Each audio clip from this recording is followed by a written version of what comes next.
आज हम जो मुख्य विषय लेकर आए हैं, समाज शास्त्र विषय की प्रकृति क्या है। प्रकृति अक्सर सुनकर मन में ये विचार आता है कि इसका क्या अर्थ है। इसका अर्थ है कि इसका स्वभाव क्या है, इसकी मुख्य विशेषता क्या है, इसका मुख्य गुण क्या है।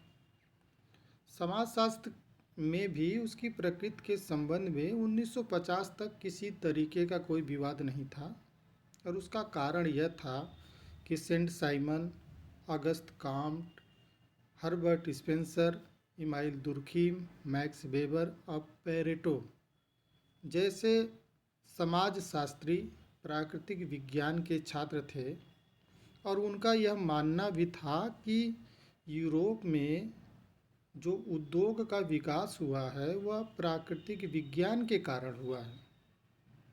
इसलिए समाजशास्त्र भी एक प्राकृतिक विज्ञान है। लेकिन इन सभी विद्वानों ने स्वयं प्रमाणीकरण मापन तो नहीं किया, लेकिन सामाजिक दर्शन के अनुसार व्याख्या करते रहे। फिर भी समाजशास्त्र एक विज्ञान है। इसके पक्ष में हम निम्नलिखित तर्क दे सकते हैं, जैसे वैज्ञानिक पद्धति का प्रयोग। समाजशास्त्र एक ऐसा विषय है जो विज्ञान की पद्धति का प्रयोग करता है, जिसमें समाजमिति है, अवलोकन है, साक्षात्कार अनुसूची है, व्यक्तिगत जीवन अध्ययन पद्धति है, सांख्यिकी पद्धति है, ऐतिहासिक पद्धति है। इन सभी का समाजशास्त्र प्रयोग करता है। इनके अलावा भी बहुत सी ऐसी पद्धतियाँ जो विज्ञान की पद्धति उनका प्रयोग समाजशास्त्र करता है। दूसरा, विज्ञान के अनुसार यह तथ्यों को अवलोकन के द्वारा इकट्ठा करता है। तीसरा कहें कि समाजशास्त्र कार्य कारण संबंधों की खोज करता है और उसकी विवेचना करता है। अगला, अगर हम कहें कि यह विषय जो है सिद्धांतों की स्थापना करता है और ऐसे सिद्धांतों का भी निर्माण करता है जो सार्वभौमिक होते हैं, जिनकी हम बार बार परीक्षा कर सकते हैं। और अंत में हम यह कह सकते हैं कि समाज के संबंध में क्या है, के आधार पर क्या होगा, यह भी समाजशास्त्र बताने का काम करता है। अर्थात यह भविष्यवाणी करने की क्षमता रखता है।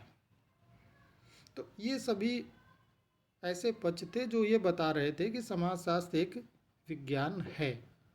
लेकिन कुछ ऐसे विद्वान हुए, जिसमें सी राइट मिल्स का नाम ले सकते हैं। इन्होंने अपनी पुस्तक में लिखा कि समाजशास्त्र केवल एक सार्थक कल्पना है, अर्थात समाज के द्वारा बनाई गई एक कल्पना है जो समाज के विभिन्न भागों को बांट कर जो है स्पष्ट करता है।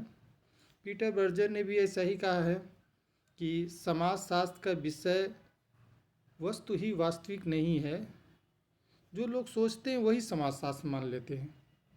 इसलिए समाजशास्त्र विज्ञान नहीं हो सकता है। इसके पक्ष में भी लोगों ने तर्क दिया,